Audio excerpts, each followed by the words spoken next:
Hey, this is Chris at Art Secret Studio, and I want to go over why I think classical art is so important. We go through 3 stages with the classical art. I don't know what they are, I'm just going to make them up. Basically, you have the grammar stage.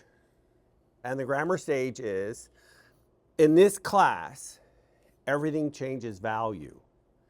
Everything gets darker. Farther from your eyes, everything has less contrast farther away. Everything has less texture farther away. Everything changes temperature, how much yellow or blue is in your color. Everything gets grayer farther away. Every time you make a mark, something happens. That's the grammar stage. It's my job to train your eye to see.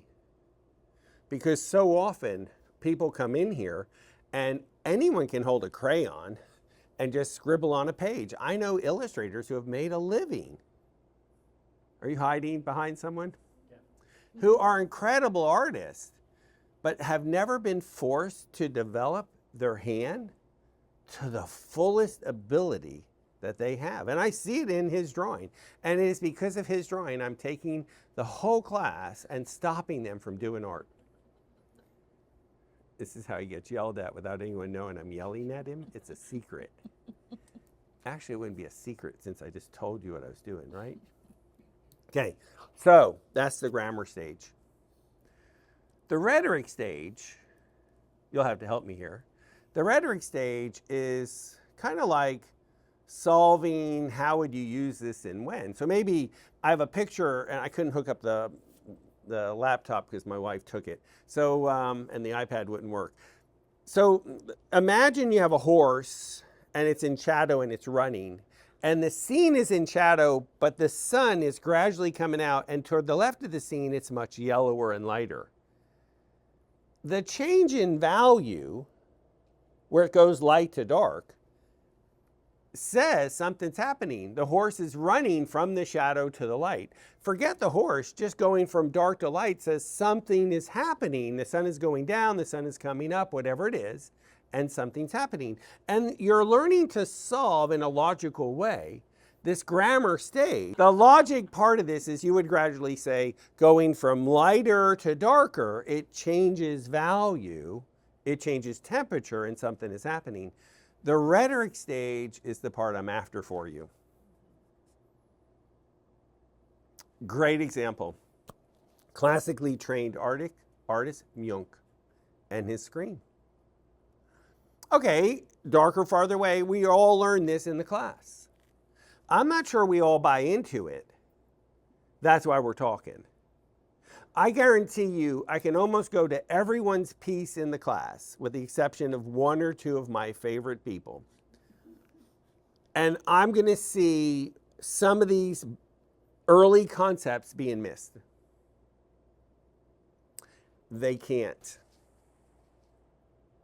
You see, the rhetoric stage of Munch's screen, every value is the same. He used a woodcut with black and white paper, black ink. It only has the ability to make black ink. He makes every line in the screen the same. Wait a minute, he knows darker, farther away. He went to art school back then when they taught art. So art people like me have to say, well, wait a minute here. He didn't change value. There has to be a reason for that. That's the rhetoric stage now. Oh, he's taking this and twisting it and turning it into something special and different. Oh, wait a minute. You know, every time you go off the edge of the page, it comes forward, it attracts attention. Especially if the contrast is the same and the contrast is going off the page and it's going forward. And my eye is now looking at this saying, oh my gosh, every line's going off the page. Why is he doing this? And when you look at the screen and you say, okay, we all have these emotions, they're gut-wrenching emotions, and we all know what it's like. No, we don't. But some of us, some of you, I don't. You know, that's not true. Some of us know what it's like to lose someone.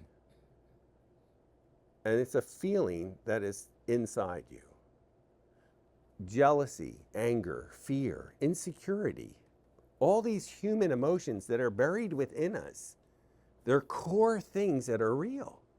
And if you make every value the same, every line coming forward, you're saying, you know, I'm going to make you feel this painting and you're not walking past it. I'm going to bring it to the surface so you deal with this. Wow, that's rhetoric. Logic was the horse going from shadow. I'm using a picture I'm going to put in the video. Going from shadow to light. Something's happening. Caravaggio, this dramatic light and dark chiaroscuro where things are just exploding off the page, coming from both Michelangelo and other artists with Caravaggio's images, is this explosion. But tenebrism that follows, everything's the same value. Nothing's changing. And if you group it with negative values and ugly colors and strong marks, then it's saying something oppressive, something's wrong.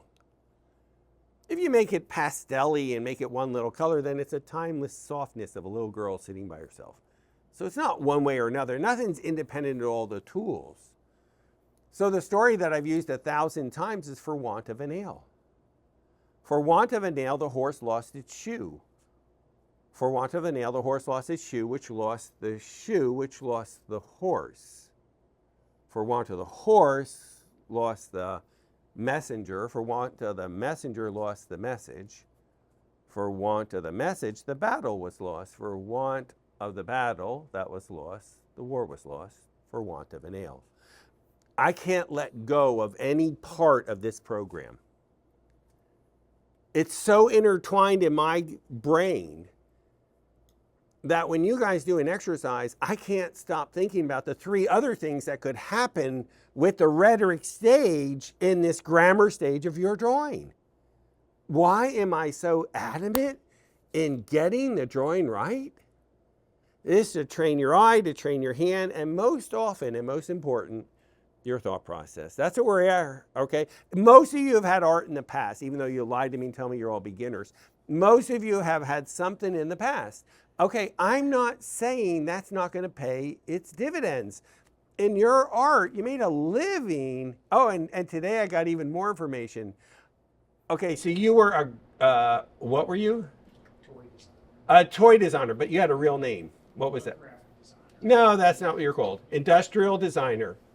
Okay, he designed toys.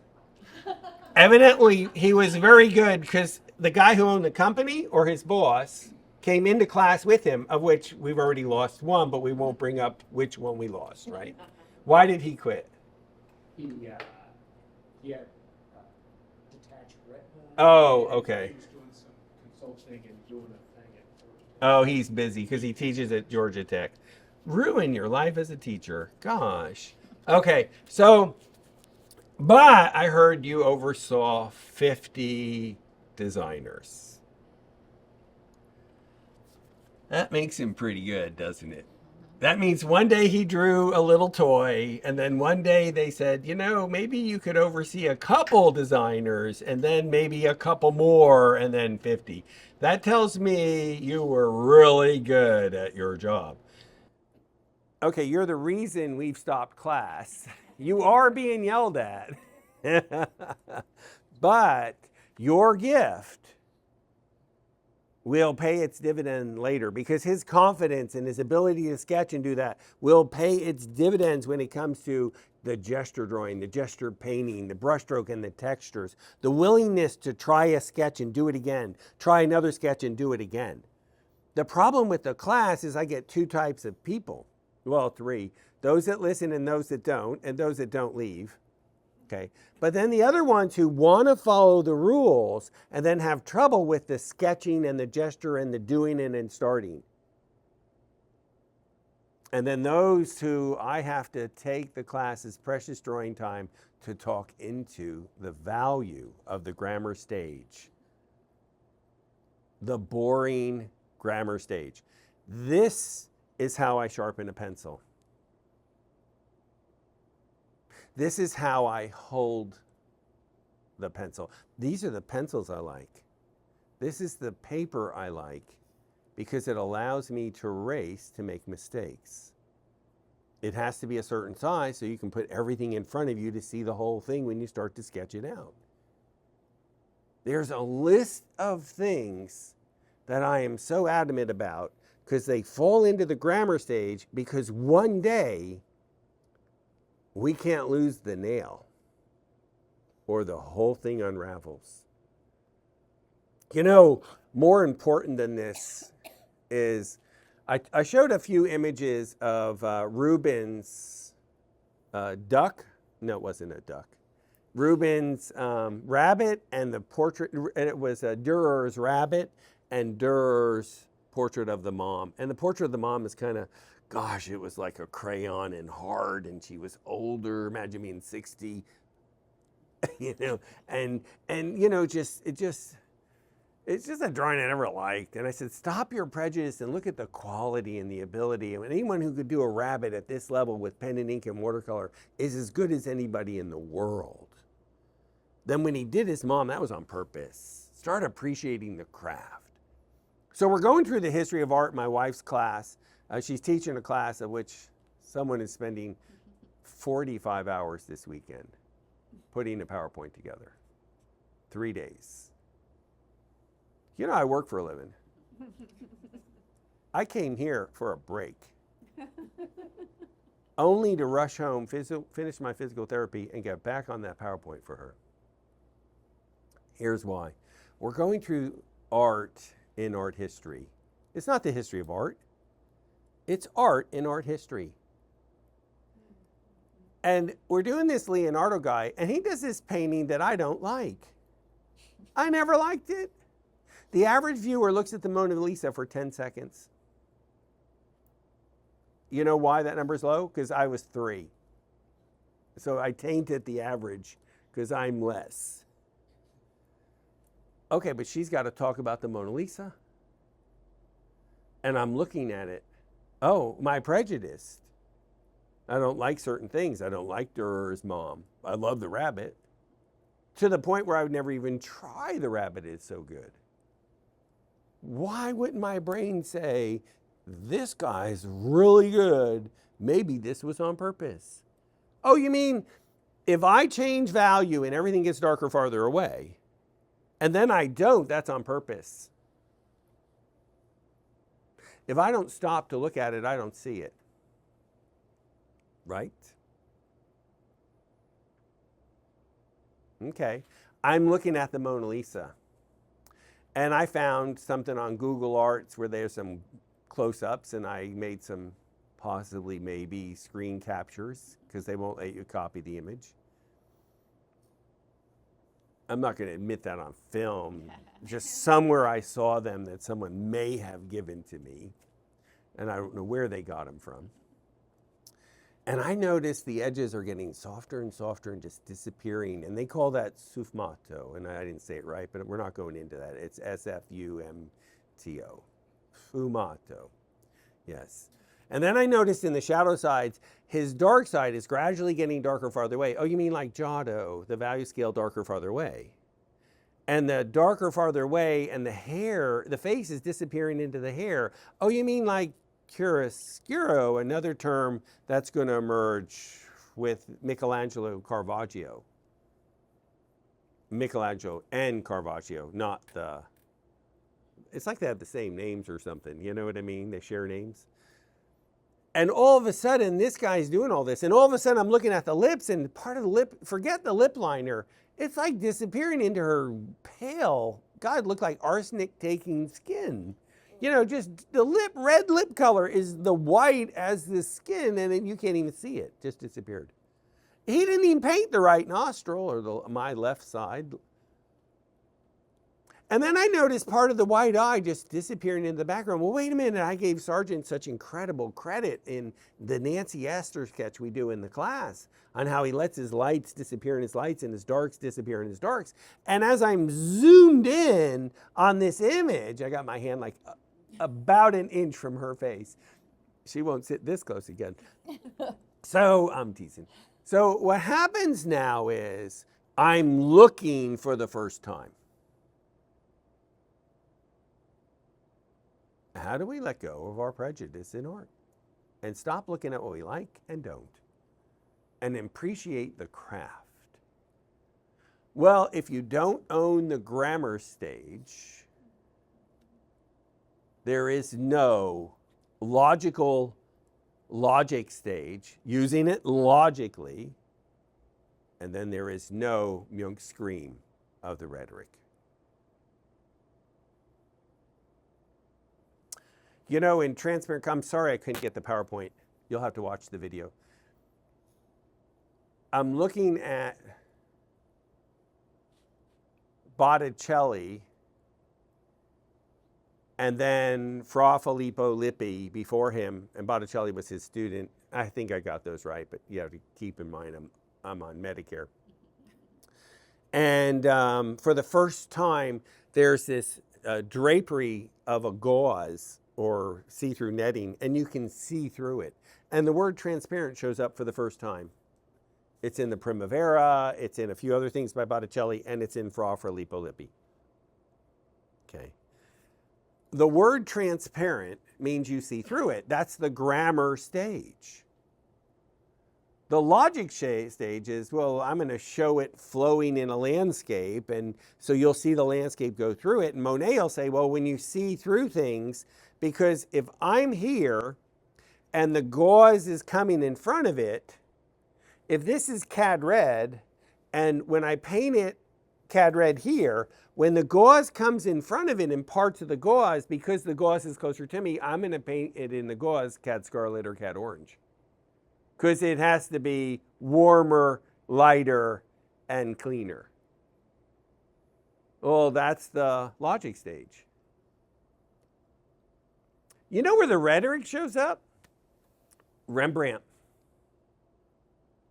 Transparent isn't just a physical material that you see through. That color innately has oil in it, and you see through the paint, and it's transparent. And now there's a play of transparent pigments and thick opaque pigments, and it's moving forward and going back, and there's a psychological play with how the paint's being applied. You see, to jump into the rhetoric stage of transparent could be too confusing. Does that make sense, Lori? Skipping the initial word of where it actually comes from would have been a better way of teaching it for me. Teaching it in progressive steps would have been a better way of teaching it than me saying, wow, look at this Rembrandt, and then look what Sargent does here. Because in my brain, I've already made the first grammar stage of this. We used to advertise on the website. I haven't read our website in 15 years. That tells you the age of the website. That we are classical, and here are the 3 reasons. I don't know if it's still up. It is. That's why I came. Oh, that's the reason you sewed up. And then you've been fighting it all along, wanting to get to the next stage. I And just she's... wanted to understand it. I feel like I don't understand it fully. Okay, well, that brings us to today's talk. I knew I'd come around and remember, because when you forget when you're old, you just keep talking. You know that idea will keep coming. Just don't tell them you forgot. Right. Yeah. Okay, so here we have an incredibly talented artist. Not only is he a talented artist, but he's a proven talented artist. When the boss or owner of the company says to him, hey, I'd like you to be the head of other artists, and oh, by the way, how about all 50? You don't think that's a feather in your cap? Okay, dude, that's impressive. Okay, but I'm going to start hitting you every time you mess up. If you don't start doing this correctly, I'm going to cut that. No. Here's the value scale. It's set up with 3 sides to a box. But the truth is, if you look at a nose, there's a front, 2 sides, and an underneath. Sometimes there's 6 sides. A box actually has 6 sides, folks. If you see this side, we don't see the back. If you see the top, we don't see the underneath. And if you see that side, you don't see that. Well, if there's 12 values in an object, you have a light section, and then a dark object starts darker and it goes 4 to 15. There's your dark section. Well, if I break up 12 values into 6, it's 2 values on a side. That's not going to be realistic. I've learned if I break it up into 3 sides, it's more realistic. So immediately, the grammar stage is saying 3 sides to a box.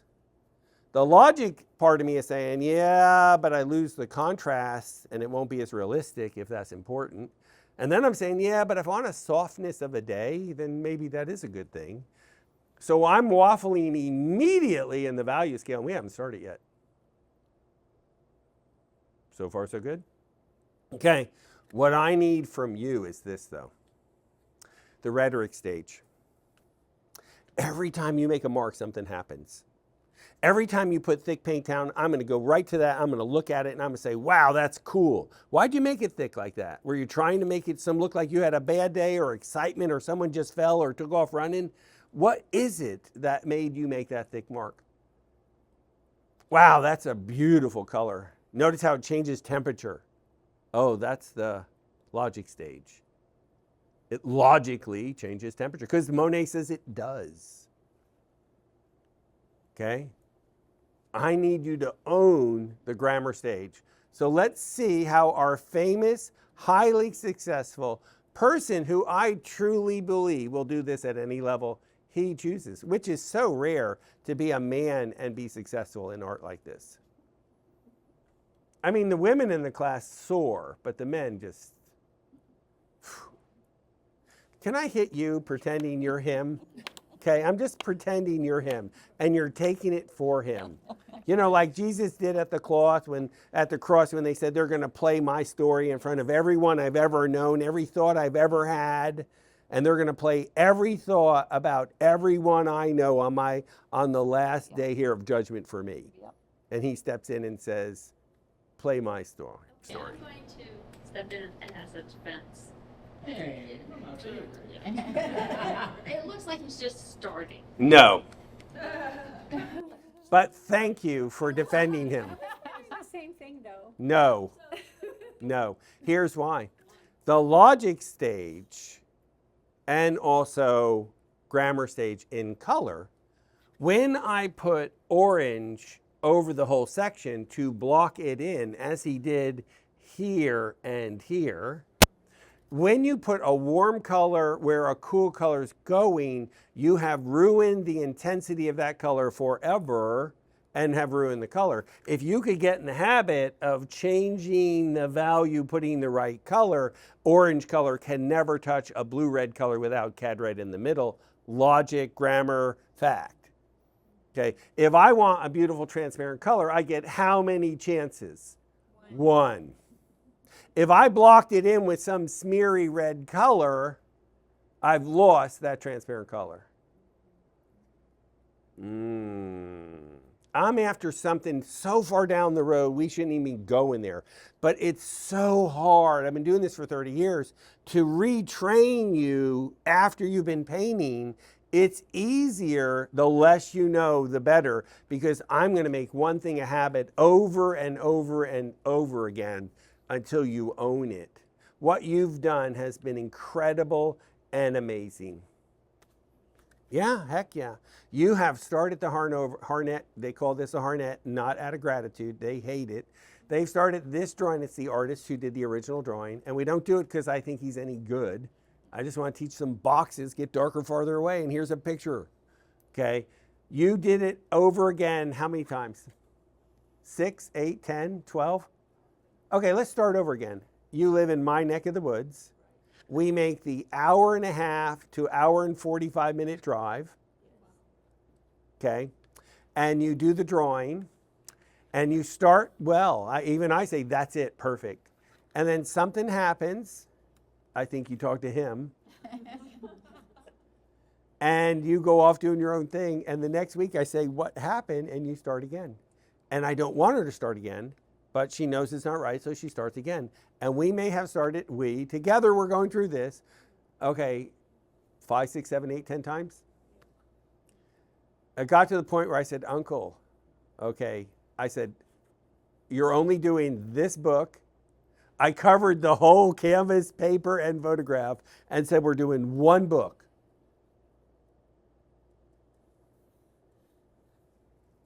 One book. This is what we're doing. Okay? I gave him an answer sheet. And it's 1 to 3, 3 to 6. Remember, Sargent said the half tone is going to cover more real estate. He didn't say that, I'm adding this. It's going to cover more real estate than the other values. So it's not going to be even 3, 4, 5, 6. It's the blockhead exercise. Okay? So there's 6. And I see it darker on the edge, lighter in the middle, and darker on the edge. Does anyone want to defend him? Okay, you know why? Because he's holding the photograph. And what's he call it? His precious. Yes, it's sucking the intelligence out of his brain. And it's not letting him have any rational thinking. Let go of the photograph. I took the photo from him. He has to listen to Master. Master is good. His precious is not. Why? Because one day I want him to say, this changes value or it doesn't. There's a reason this changed value. So if you do it to everything you know, that's all you know, you go darker, farther away. I was a beta tester with Lightroom in 2004 or 5, some crazy number. I don't even remember. Long time ago. And they gave me a 300-page book with no photos. Do they know what I do for a living? There are no pictures in this book. I couldn't read it. It was just too much for my brain at that time. So I read a page, and I learned how to do one tool, the tonal scale, not even the curve, just the sliders for the tonal value scale. Use the whites, use the darks, and that was it, and the recovery. I learned one. And we got back from Italy, and I took 4,000 photos, and I used that one tool on all of the photos. Then after that, I kind of went to the next page, and it showed me how to use the next tool. And I went back over them, all 4,000, and I started to see when it worked and when it didn't. Oh, now I can look at a picture and tell you which tool needs to be happening. Do you know why? Because some nut did it 4,000 times. That's what I did with the drawing of the hornet. Okay. I learned a new concept, darker, farther away, 3 sides to a box. Then we were forced to do copies of old masters. Half of this is a 24 by 30 sheet of Reeves, 280 gram white paper, made from France. It's the world's finest printmaking paper. Deckled edged, it will stay white forever. When the museum buys his drawing, they will know it will stay white forever because it is a sheet of Reeves. It is the world's finest paper. No lignin, it's all cotton. Okay, then we'd cut it in half, and that would make it 16 by 24. No, 12 by 16. And because we'd get 2 little pieces, 2 big, and then cut one of the big into 2 small. And we would do head studies. And we did old masters, Raphael, Michelangelo, Leonardo, pictures that you like. The difference is I learned a new tool, darker, farther away. And for 2,000 head studies, somebody went darker, farther away.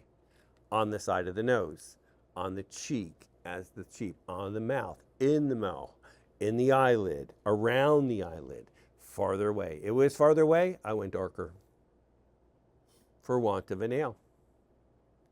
One day that would pay dividends. One day.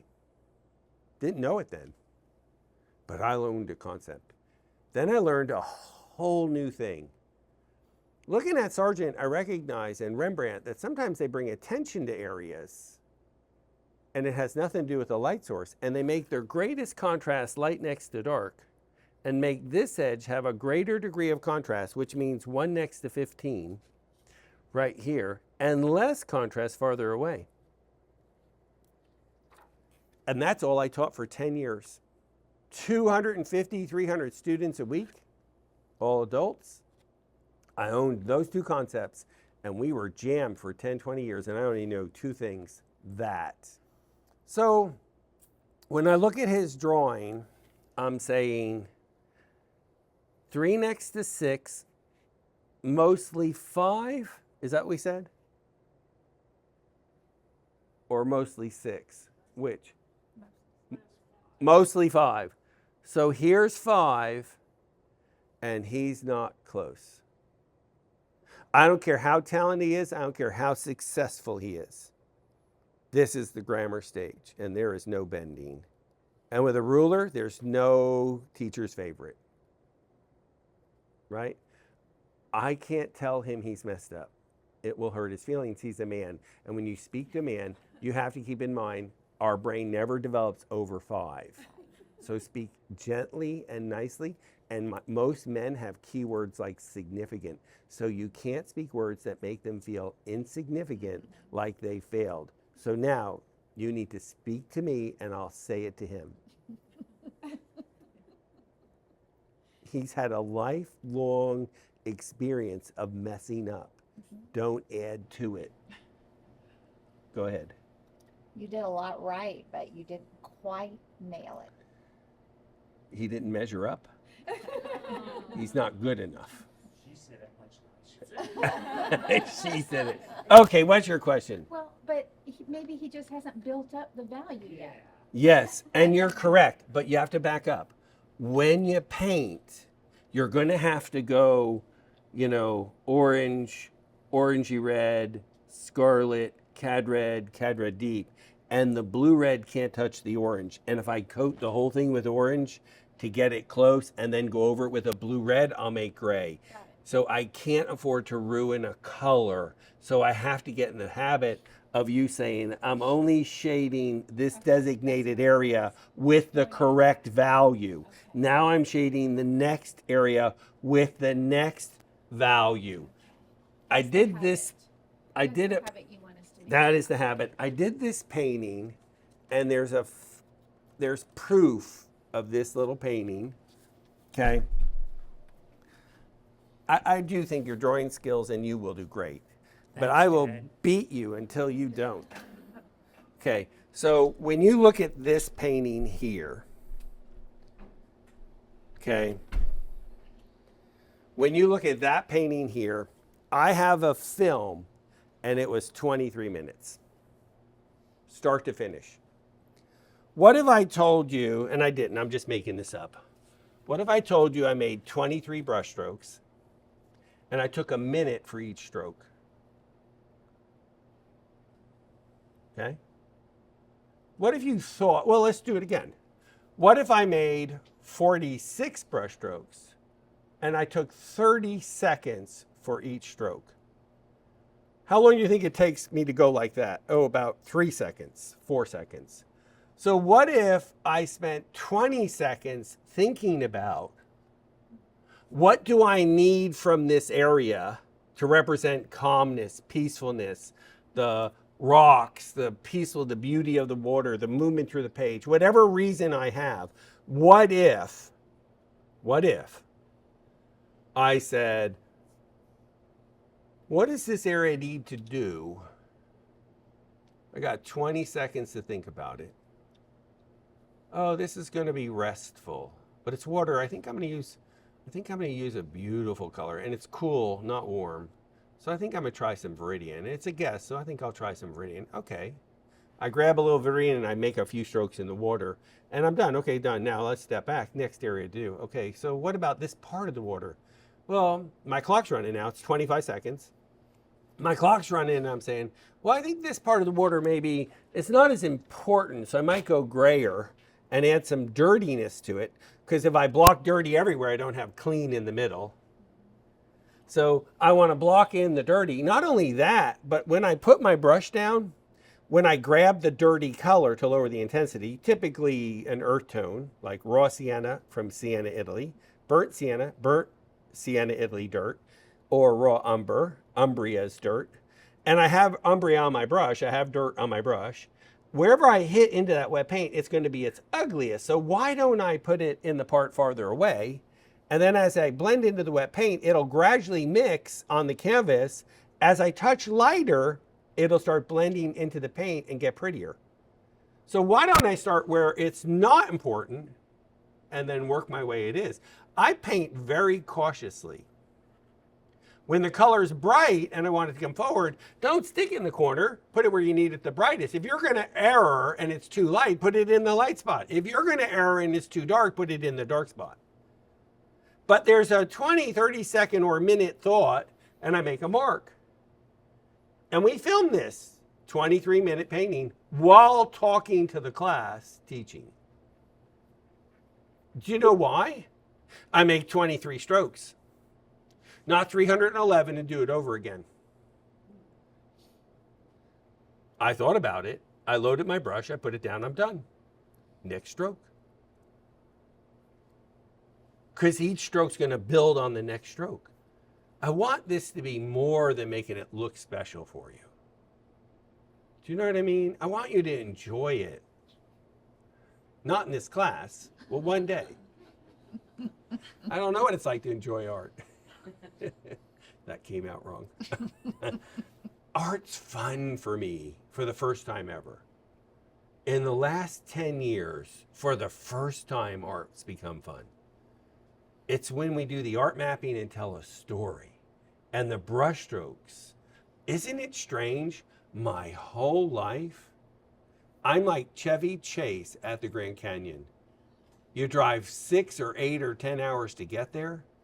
You open the door, you left the car running, the doors are open. You look out, you go, okay, and you get in the car and leave. You know, it took about 10 seconds. I look at the Mona Lisa in 3 seconds. This morning, I saw it for the first time.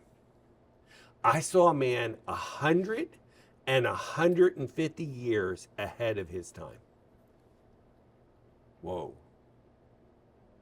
That's like someone driving around with an electric car before they invented a battery. Right? Now, back up. There isn't anyone in a book that tells you why Mona Lisa is so great. Try finding it anywhere when they talk about where he does this in the painting and why it's so amazing in the painting. They just give you the garb that one of the most brilliant guys in the world did this painting. But, oh yeah, and she's married to someone and the olive tree represents something. I can't even tell you those things. Those things just not even on my radar. Just show me the brushstroke.